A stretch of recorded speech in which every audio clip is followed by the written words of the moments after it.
حرام انك تشتغل في بلاد الكفار. وانا بقلب كده في الفيديوهات والحاجات دي كلها، طلع لي حد يعني بدأ، وفي كل فيديوهاته او معظم فيديوهاته دايما بيبقى مبرق كده وهو بيتكلم.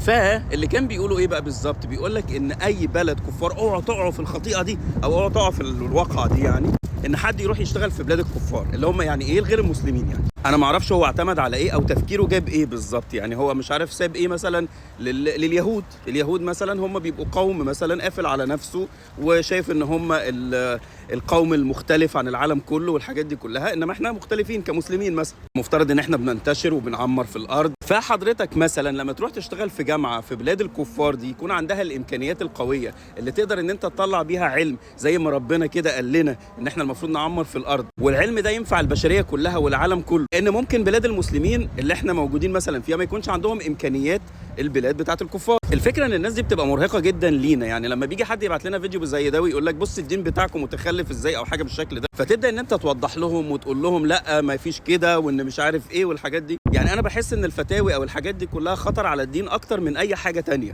بصوا انا مش هتعمق اكتر، بس انا مختلف معاه. مش عارف بقى انتم متفقين ولا مختلفين مع الموضوع ده.